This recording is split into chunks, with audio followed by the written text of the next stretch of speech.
Week one. Week one of the Artist Way. We're just gonna hop right into it. We're just gonna hop right into it and dive right in. You know, I'm actually excited to talk about this. You know what I'm saying? Oh, all right, there it is. You know, I thought it would be cute for him to sit here, but for the whole video, probably not.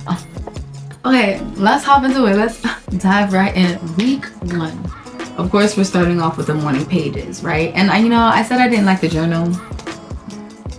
And I just find it so funny how the morning pages has got me feeling away. Like, I definitely noted in my notes, like, off rip day one, I felt completely at ease at work that day. Like, I felt like my mind was empty. I felt like I had no deep thoughts. And I'm a deep thinker. I can go deep in the thoughts of the depths of my mind. But I don't know, like that day, I didn't find myself like just like overthinking or like worrying about certain things. Like I felt like I got everything out in the morning pages.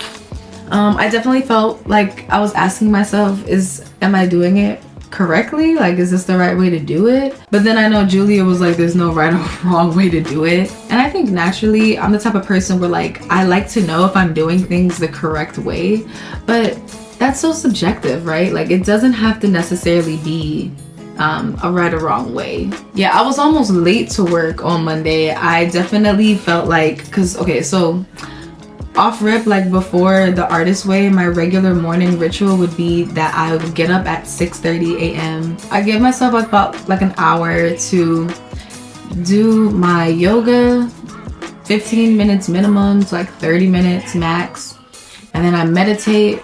I'm also trying to learn how to do a split.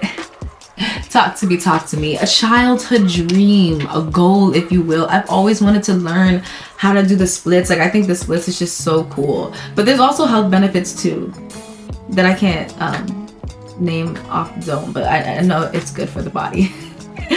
But I want to learn how to do a split before my birthday, which is in December. So right now I'm incorporating that in my morning ritual. But if I didn't have like a set goal, then it would just be yoga, meditation, and then reciting my 42 laws. So I usually wake up at 6:30, and I was almost late to work last Monday. Because of the morning pages, trying to cram all that in. So I definitely thought, I was like, am I gonna have to get up at 6? And then Tuesday, when I'm trying to do the morning pages again at 6:30, I was like, okay, we need to start at 6 a.m. I'm not a morning person. I am a night owl. Okay, I love staying up at night, like for real. Jet, too much. I love staying up at night. Like I love staying, like literally, I think Sunday I messed around and like stayed up to like 3 a.m. And I had to be to work at 9:30, and I was like, I can't keep doing this. And it's funny because in the contract, one of the rules, it says that we will commit to adequate self-care, and the first thing Julia lists is a good night's rest, like sleep. So, trying to get that under wraps because I have to wake up at 6 a.m. if I want to do the morning pages. Originally, I thought that the morning pages was gonna just take me 30 minutes. But it takes me an hour. Like the first week, it's not even that I was trying to time it because, I think Julia says that we're supposed to do the morning pages as soon as we wake up. So, of course, wake up, use the bathroom and all that. But then I hop right to it, and it literally takes me an hour from when I start writing that first word on the page. I'm enjoying the morning pages, and I really just didn't think that I would because I really, like I said, don't like journaling. But I guess this isn't really journaling because it's so freeform. There's no prompt. There's no, again, right or wrong way. There are no rules. I'm just saying what comes to my mind.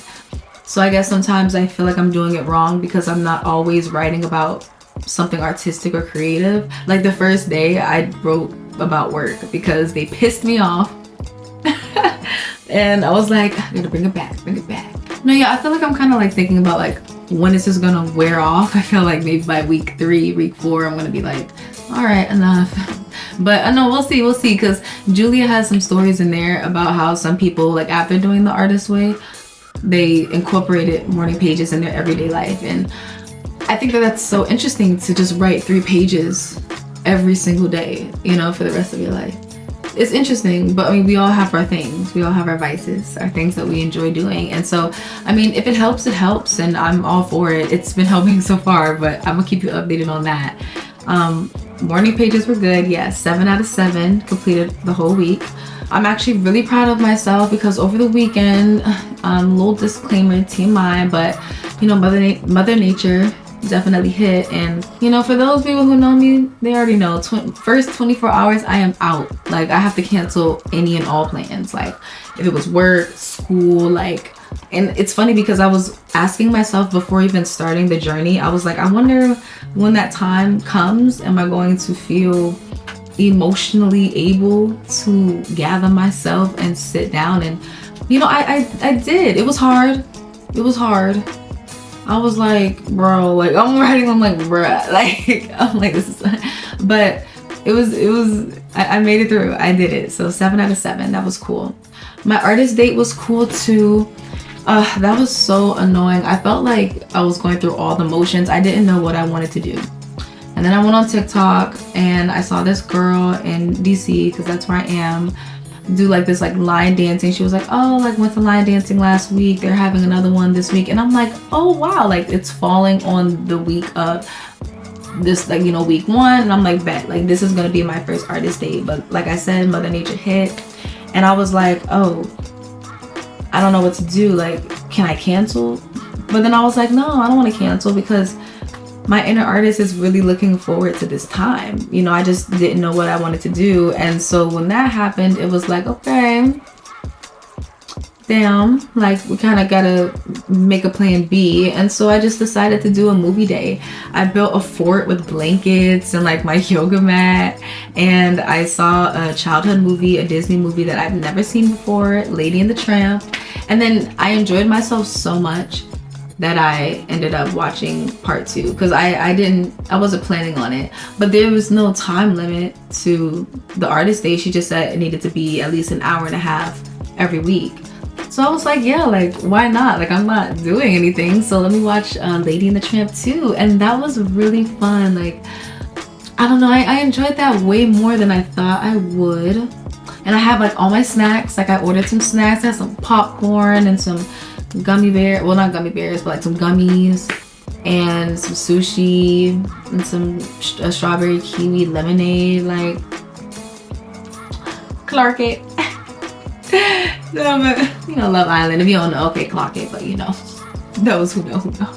But no, yeah, like I enjoyed myself. Like it was like really fun. Like, it was a good week. Actually, wait, before we get into the reading notes, I mentioned that there was a list of tasks that you have to do at the end of every chapter. It was good.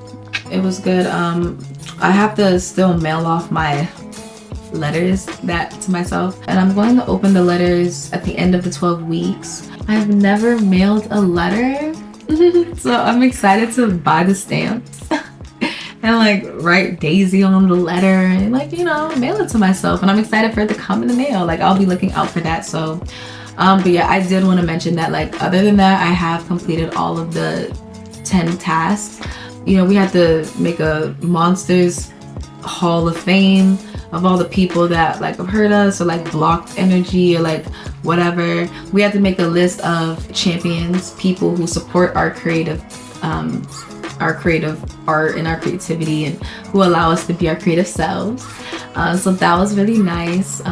Definitely caused me to go into some thinking.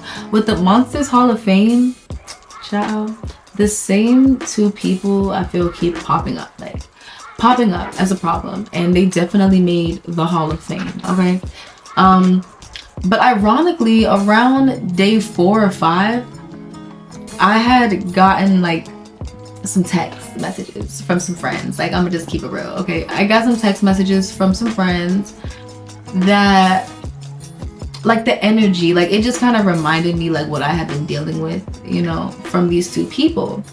And you know, I was writing in my morning pages, and like I started to think when they hit me up, I was like, are they considered monsters? Like, are monsters only people who are not in my life? Like, you're only in the past, like you hurt me and I don't talk to you anymore, I cut you off, or you cut me off, or it just like it just dissipated, it just disappeared, you know? So I'm like, what? I was like, what are the criterias of being on the Monsters Hall of Fame?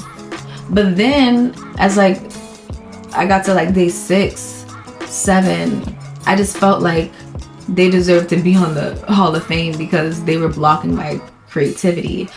I didn't necessarily know how to describe it, but it's almost as if like I can't move forward, like I can't do me. Of course, like we all need support, we need community, like that's important. And we all have like our things like that, like we all go through. But it's just more so of a sense of pouring the energy that I pour into you back into me. And it's a question of, what am I looking for in a friendship? You know, sometimes it's not. I used to really hold a lot of weight to how long I knew a person. Like if I knew someone for years, I used to think that that meant something. I'm starting to realize like it doesn't really matter how long you've known a person, you have to grow as well. And then I'm realizing that the way I grow and the way other people grow are either different, or it may be hard for them. Like, because I can coexist with like different things and different opinions and beliefs and all that, but that's hard for some people, and I can understand that. I can empathize. But for my people, like for my inner circle, I'm starting to see what I do and don't want. So these two people definitely made the list. Right now I'm just kind of like floating in this space of, are people who make the Monsters Hall of Fame allowed to still be in my life? Like, should they still be in my life if they're monsters? Something for me to think about. Okay, so I had a few points while I was reading that I just wanted to share real quick, like some thoughts that popped up, and I'm like, okay, like, hey. Okay, so week 1 was all about recovering a sense of safety. The first topic that we talk about in week 1 is shadow artists. And a shadow artist is basically a wannabe artist. That's my term for it, but it's basically artists who want to do something, an artistic endeavor, a creative endeavor, and they don't. They're too fearful to do it. They want to paint, they want to sing, they want to act, they want to write, but they don't. And like she was giving like a lot of examples about how shadow artists, they like to be close to the career, but they won't do the actual thing. They'll probably be like a manager or an assistant or the help, like hands-on, but they won't be like the actual artistic form that they're trying to do. And one thing that was very striking to me is that she said very often audacity, not talent, makes one person an artist and another a shadow artist, hiding in the shadows, afraid to step out and expose the dream to the light, fearful that it will disintegrate to the touch. And that, I don't know, I found some truth in that, because I just feel like, you know, how often do you see like certain people or someone that like blows up like overnight or something, and it's like, oh, okay, like this is why you got famous, like let me hear more of your work, and it doesn't like live up to the thing that blew them up, or you know, it doesn't live up to like maybe the standards that the greats have left behind in the past. I mean, we have some beautiful artwork, we have beautiful creations from humans from our time, you know, but sometimes, definitely in today's time, it's like there's this argument of like talent versus like, what is it, like talent versus, I don't even know if opportunity is the word. I want to say like nepotism, but like not everyone has like nepotism opportunity. But there's just something versus the talent that like, maybe it's like the audacity, like kind of going back. Like maybe it's like the energy around them. You know, maybe they might not be that talented in like said area, but they are talented and skillful in their confidence and their willingness to learn and to push themselves and to dive themselves deep. And I really resonated with that, because I mean, we're all scared, we're all nervous. The celebrities, the artists of our times, like everyone is human. I'm pretty sure they get scared and nervous, but the difference between them and me, or them and us, is that they just do it anyway. They do it scared, they do it nervous, they did it broke, they did this, they did it on a whim, and like, you know, the universe rewards you for that, you know?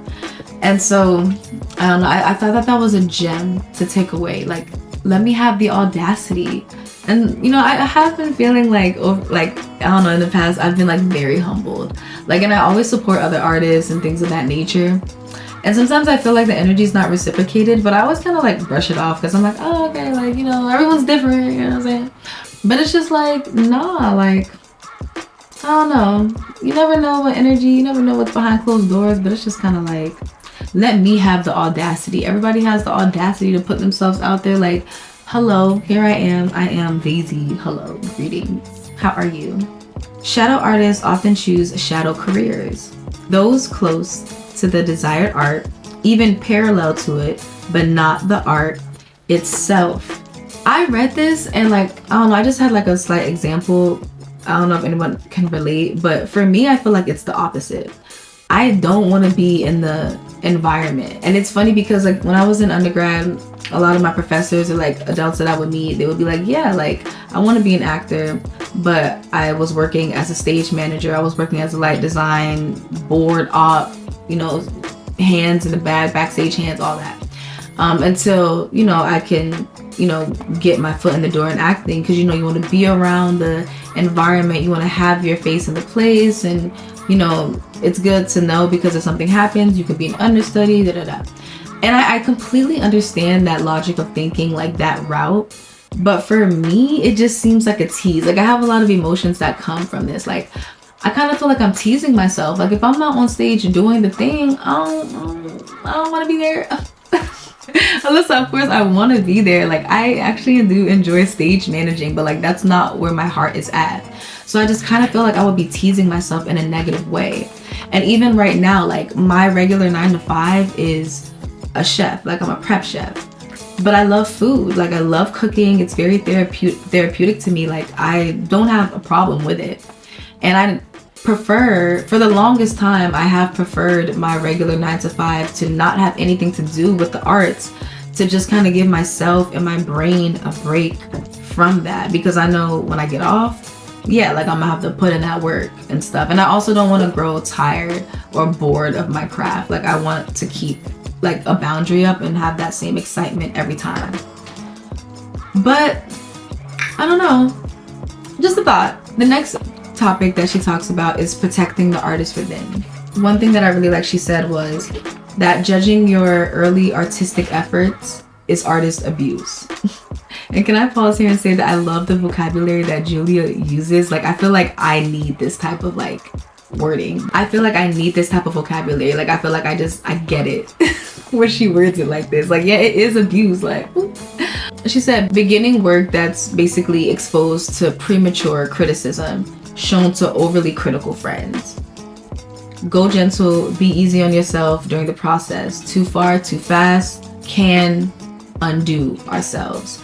And I have an example, I have a story time for this. So like I have this tape on SoundCloud called the Remix Tape, and it was an idea that I had a few years ago, and it's basically a tape of remix songs. I genuinely like was and still am hype about all these songs, and I put a lot of thought and energy into my lyrics and like the beats, and I love how they sound. I love singing them. Honestly, at this point I was ready to go on and post it, but I was like, you know what, I'm trying to form my system, my process as an artist. So I'm like, let me have like a group of people that I send this out to. Out of like the 4 or 5 people that I sent it out to, I think only one person said that it was good, they liked it, and it was ready for it to go. And when the other people said that, you know, the editing, the mixing could have been a bit better, I was like, well damn, because I sent this whole paragraph before explaining how I mixed and mastered and edited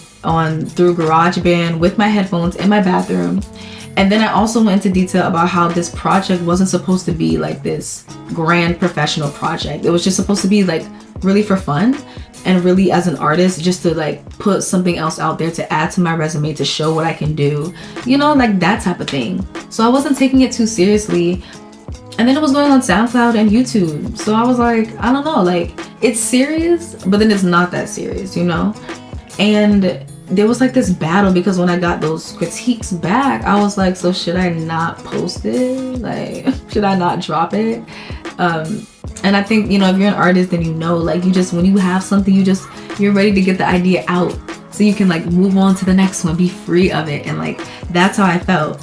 I think I did go back and like make a few tweaks, but ultimately I definitely released it like that week, like a day or two later. Like it didn't stay that long in the vault. You may want like an opinion for certain things, like sometimes like that stamp of approval, but if it's not ready yet, or I mean, she said premature criticism, and this was at the end of the process, but I do still feel like it was a premature project in regards to like there will be more remix tapes. This is just the beginning of my artistic journey, and this is just where we're at and like what I had to do. It will not always be like this, but this is what I have so far, and it's the best that I can do, and I think I did a pretty damn good job. Okay. Next area, she talks about the enemy within, and with this she just lists 20 negative core beliefs that we may have, that we have within ourselves. Like, I can't be an artist because of X, Y, and Z. I'll just name a few. Everyone will hate me. I will go crazy. I will hurt my friends and family. I can't spell. I don't have good enough ideas. I like number 9. I will find out if I'm gay, in parentheses, if straight. I will be struck straight, in parentheses, if gay. I was like, I like that. I feel too angry. I will never have any real money. Like, these are just a few things. My lover will leave me. I will die. And if you read them, like, I will upset, number 7, I'm sorry. It will upset my mother and or father. Like, you know, if you, like, individually, it's like, okay, valid. But when it comes to your craft and when it comes to our creative approach to what we do, especially on this level that we're putting it at, like, this is a spiritual practice, damn near, like, very close to the creator. So what we do is very sacred, like this work, and we need to take it seriously. And these core negative beliefs, if we have them in our head, like, you know, it stunts our growth, it stunts us as artists, and they're not true. But if we keep them in our head and our psyche, then they're gonna be true. She said for every negative belief that pops up, turn it into an affirmation, a positive one, which was actually one of the tasks for week 1. So that was cool. That was an interesting little psychology there. So I enjoyed that as well. The next topic that we talked about, and this is the last topic before she gets to the task, is called Your Ally Within, Affirmative Weapons. Again, weapons, something useful used to fight back with. Like, I love her vocabulary. Yeah, I mean, the only note that I have for this section is just like negative versus positive affirmations. It's easy to do the negative ones. Why is it so easy to do the negative ones? Why are we so wired to think negatively? It should be easy to think positive. I don't like that. That's why I noted it. So yeah, after the morning pages, like, one of the tasks were to write out a list of blurts that come out, which are like, you know, the negative beliefs, and to match each one with a positive affirmation. And then after writing our morning pages for the remaining of the week, to go and read those affirmations. And I found myself finding it a bit hard to believe the positive affirmations, like some of them. And I mean, that was just something that I was like aware of. I was like, oh, poor me. You know, like Julia says that we're the protective parent of our artists, because, you know, our artist is our inner child. And I just was like, oh my gosh, like, I was just like looking at myself. I felt like I was like, no, like, you should believe these things. Like, these are true. Like, you will be successful, girl. Like, you're good. Like, you're fine. Like, you don't need this. Money doesn't define your art. You should know this. But yeah, that like touched my heart a little bit. But those are all the reading notes. My last one was that I like the term time travel, because in one of the tasks, she said that we had to time travel and go back in the past to make our Monsters Hall of Fame and our list of champions Hall of Fame. So I just like how she used time travel. Like, I really love the vocabulary in this book, like, for real. But yeah, I would say, like, all in all, it was just like a really good week. I'm looking forward to week 2. I almost felt like because I didn't send off the letters that I had failed myself and that I'm not done with week 1, but I think that's just the pressure I'm putting on myself. I am like disciplined. I want to be strict with this, but I don't want to be too strict to the point where like it ruins the process for me and that I lose track of like what's really important. But yeah, like that's all I have for you guys for week 1. That was just like a little overview. But yeah, that's all I got. Week 1 down, finito, complete. See y'all next week.